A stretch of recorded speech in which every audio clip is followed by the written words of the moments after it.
오늘 말씀의 제목은 나의 안에 거하라입니다. 따라 하시겠습니다. 나의 안에 거하라. 아멘. 제가 어렸을 때에 어머니께서 세계 명작 동화를 사주셨는데요. 제가 그것을 읽는 것을 굉장히 좋아했습니다. 어떤 동화는요, 수십 번 읽어도 질리지가 않는 동화가 있습니다. 백설공주나 신데렐라 이야기 같은 그런 이야기죠. 그 내용인즉 처음에는 어려움을 당하다가 결국에는 사랑하는 왕자를 만나서 결혼하고 행복하게 살았다. 이것이 내용입니다. 해피엔딩이죠. 즐거운 결말입니다. 그래서 과거부터 지금까지 이와 같은 이야기는 사랑을 많이 받았습니다. 그래서 한 가지 주목해야 할 점이 있는데, 이 동화들은 매우 인기 있는 동화임에도 불구하고 후속작이 없다는 겁니다. 영화도요, 어떠한 영화가 히트를 치면 1, 2, 3 최소 3개 정도는 연속으로 시리즈물로 나옵니다. 그런데 백설공주 2, 신데렐라 2 이렇게는 안 만들더라고요.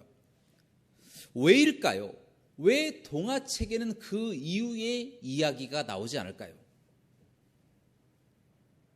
한번 말씀을 해보세요. 왜 동화책에는 2탄, 3탄이 나오지 않는 것일까요? 왜냐하면 아무도 그 다음 이야기가 궁금하지 않기 때문입니다.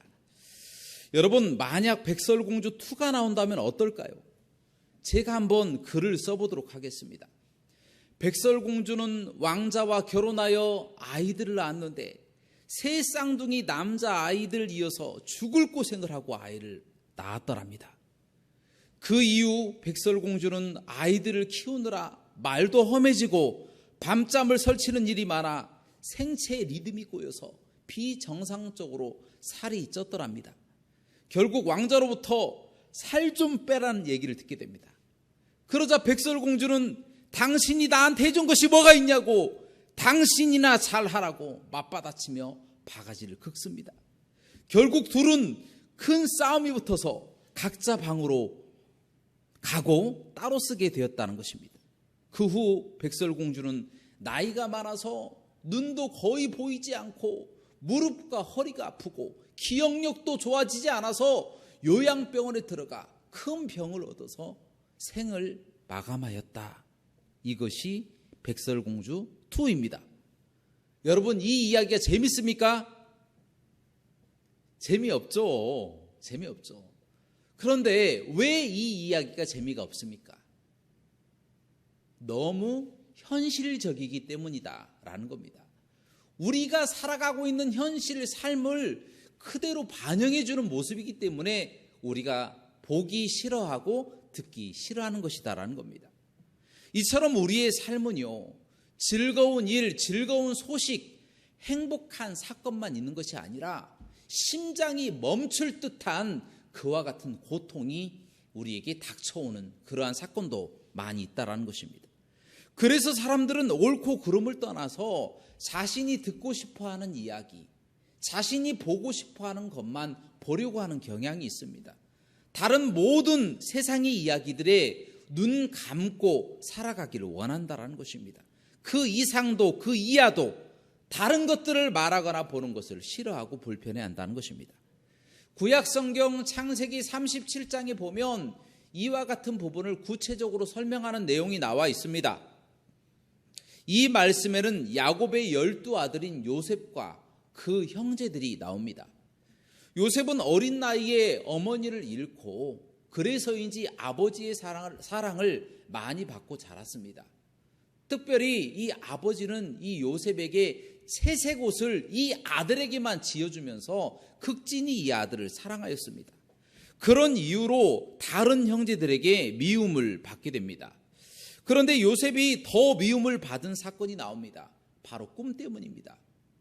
요셉이 어느 날 꿈을 꿨는데요, 형제 간에 형제들끼리 서로 이 곡식단을 묶는 일을 하였는데 갑자기 요셉이 묶었던 이 곡식단이 바로 세워지고 형제들이 묶었던 이 곡식단들이 요셉이 묶은 곡식단을 삥 하고 둘러서더니 엎드려 절하는 꿈을 꿨다라는 것입니다.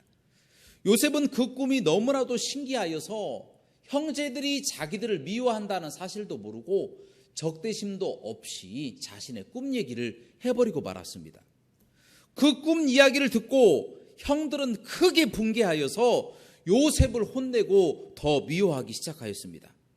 형제들의 입장에서 지금 차별대우 당하는 것도 억울한데 앞으로 미래에도 차별대우 당할 것 같은 이와 같은 꿈 이야기가 거북하였다라는 것입니다. 그래서 요셉을 형제들은 더 미워하였다라는 것입니다. 그런데 어느 날 요셉이 또 꿈을 꾸었는데 이제는 해와 달과 11별이 자기에게 절하는 꿈을 꾸게 됩니다. 이번에도 너무나도 신기하니까 이제는 아버지와 어머니와 형제들이 다 있는 데서 자신의 꿈 얘기를 합니다.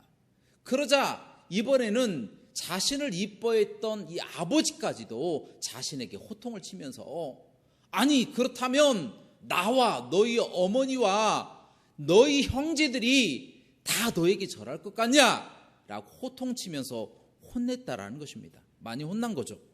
요셉은 자기가 꾸고 싶어서 꾼 꿈을 꾼 것이 아니라 하나님이 주신 꿈을 그냥 공유한 거예요.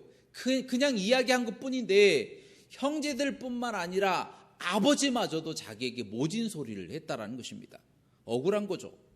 더군다나 형들로부터 더욱 심한 미움을 받고 이 꿈꾸는 자야, 다른 말로 이 미친 녀석아 라는 욕을 듣고 별명을 얻고 나중에는 형들로부터 더욱 미움을 받아서 붙잡혀서 애굽의 노예로 팔려버렸다라는 것입니다.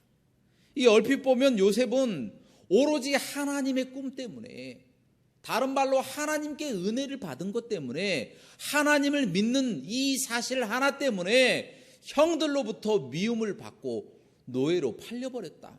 정말 이렇게 꼬여있다라고 표현할 수밖에 없다라는 겁니다. 우리가 흔히 생각하기를 하나님 믿어도 세상살이는 그렇게 녹록치 않다, 그렇게 많은 사람들이 이야기를 합니다. 그래서 세상 살 때는 조금 안 믿는 사람처럼 믿는 티를 내지 말고 살아가라, 그렇게 말하는 사람들도 많습니다. 요즘 세상 돌아가는 것 보면 정말 그런 것 같습니다. 단지 교회 다닌다는 이유만으로 세상 사람들로부터 온갖 비난을 당하고 핍박을 당하고 있기 때문입니다. 꼭 교회가 코로나의 온상인 것처럼 정부가 교회를 핍박합니다. 언론은 사실을 왜곡해서 어떻게 해서든지 교회를 욕을 먹이려고 노력을 하고 있습니다. 사회적으로 또 인간관계적으로 기독교인이라고 하는 이 사실 때문에 고통을 당하고 핍박을 당하고 있는 형국이 바로 지금 우리가 살아가고 있는 이 시대다라는 겁니다. 어찌 보면 꼭 요셉이 이유 없이 형제들에게 핍박당하는 것처럼 정말 억울하게 교회가 핍박당하고 있습니다. 아무리 헤어나오려고 올바른 변호를 해도 소용이 없어요. 마녀 사냥하듯이 교회를 잡아서, 교인들을 잡아서 핍박하려고 하는 이와 같은 섬찟한 말들이 곳곳에서 쏟아지고 있다는 것입니다. 그러한 점에 있어서 형들에게 억울함을 당하는 이 요셉의 심정, 그 심정이 더욱 이해가 가더라고요. 또한 우리 예수님께서 아무 죄도 없이 십자가에 못 박혀서 고초를 당하신 그 마음이 더욱더 절실하게 느껴지더라고요. 반면에 요셉의 형들의 행동은 어떻습니까? 요셉은 아버지께 이쁨을 많이 받았어요. 하지만 그 이유만으로 이 형들에게 미움을 받게 되죠. 그것도 부당한데 형들로부터 이 미친 녀석아, 이 꿈꾸는 녀석아 라는 비난을 받습니다. 또한 심지어 이 요셉은 자신의 형들에 의해서 애굽의 노예로 팔려버렸다라는 것입니다. 이 형들은요, 요셉의 옷을 찢고 피를 묻혀서 아버지 야곱에게 갖다 주면서 당신의 아들 요셉이 짐승에게 찢겨서 죽었다라고 거짓말을 하게 됩니다. 정말 이 사람들은요, 이렇게 하면 속이 시원할 줄 알았어요. 원수를 갚는 것인 줄 알았어요. 요셉만 없으면 마음이 후련해진 줄 알았어요. 또한 아버지로부터 요셉이 누려왔던 이 모든 혜택을 서로 나눠 가질 줄 알았습니다. 그러나 그 결과가 어떻게 됐습니까? 그것이 다 몽상이었어요. 꿈이었다라는 겁니다. 피 묻은 옷을 보고 집은 난리가 났습니다. 아버지는 죽을 듯이 울면서 요셉을 돌보지 않았다고 이 형제들을 책망하면서 자기 자식들을 원망하기 시작합니다. 평생토록 원망했습니다. 그 후로도 계속해서 요셉만을 마음에 묻고 늘 요셉을 생각하면서 웃음을 잃은 채 쓸쓸하게 살아갔다라는 것입니다. 요셉의 형제들의 계획이 수포로 돌아간 것입니다. 그때부터 그들의 마음속에는 늘 무거운 짐처럼 노예로 팔아버렸던 요셉에 대한 죄책감이 마음을 짓눌렀습니다. 또한 아버지의 마음을 썩게 했다라고 하는 이 죄책감 때문에 마음 편히 발을 쭉 펴고 그렇게 잠을 자고 쉴 수가 없었다라는 것입니다. 그들은 자신들의 계획, 그들의 꿈을 이루고 나면 모든 행복이 자기들에게 찾아올 줄 알았지만 이와 같은 꿈은 망상이었고 자신들의 욕망이었다라고 하는 사실을 깨닫는 것은 그리 오래 걸리지 않았다라는 것입니다. 이처럼 잘못된 꿈, 망상, 악한 계획은 반드시 실패합니다. 하나님이 놔두질 않아요. 잠깐은 성공인 듯처럼 보이지만 반드시 망하게 된다라는 겁니다. 좋은 차를 타고 가도요, 마음이 썩어갑니다. 좋은 방석에 앉아 있어도 가시방석 같아요. 집 안에, 금고 안에 보물을 잔뜩 쌓아놔도 마음이 불편하고 불안합니다. 또한 많은 힘과 권력을 가져도 누군가가 그 권력과 힘을 다 뺏어갈 것 같은 두려움에 휩싸입니다. 그리고 다 얻으면 뭐합니까? 병 걸리면 무슨 소용이 있습니까? 언제 병이 걸려서 죽을까? 그 걱정할 수밖에 없다라는 겁니다. 그런데도 불구하고 사람들은 이처럼 헛된 망상을 이루기 위해서 목리를 부리고 있다라는 것입니다. 땡깡 부리고 있습니다. 자기가 무엇인가 얻고자 하는 것을 추구하고자 악한 계획, 악한 꿈, 그것을 실행으로 옮기고 있다라는 것입니다. 애꿎은 요셉을 괴롭히듯이 하나님 믿는 사람들을 핍박하면서 안타까운 일이죠. 후회할 짓을 하고 있는 것입니다. 이처럼 요셉과 요셉의 형들은 꿈이 다릅니다. 요셉은 하나님이 주신 꿈이지만 요셉의 형들의 꿈은 망상이요, 헛된 계획이요, 그들의 욕망이었다라는 것입니다. 그 결과 어떻게 됐습니까? 하나님의 꿈을 가진 요셉은 노예로 팔려간 모든 곳에서 인정함을 받습니다. 그가 보디발의 집에서도 인정받고 물론 우여곡절은 있었어요.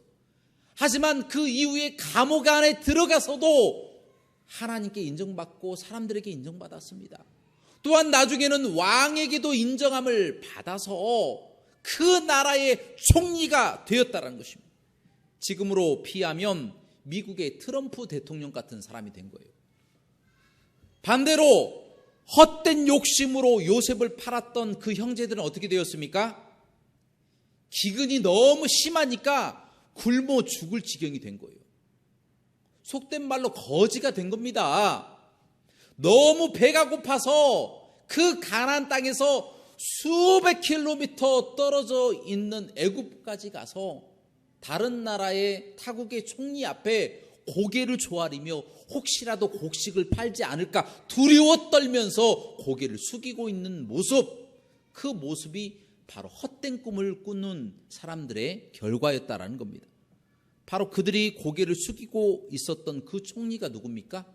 아이러니하게도 그가 바로 요셉이었습니다. 자신들이 노예로 팔아버렸던 요셉이 애굽의 총리로 있었다라는 것입니다. 여러분, 이렇게 될 줄 누가 알았겠습니까? 만약 요셉이 과거의 일을 들추어내어서 보복하려고 마음먹으면 그 자리에서 단칼에 모두 다 죽이고 말았을 것입니다. 그러나 요셉은 자비를 베풀었고 아버지 야곱과도 다시 재회하게 되는 놀라운 은총이 요셉에게 주어졌다는 것입니다. 오늘 이 말씀을 통하여 우리에게 주시는 교훈이 있습니다.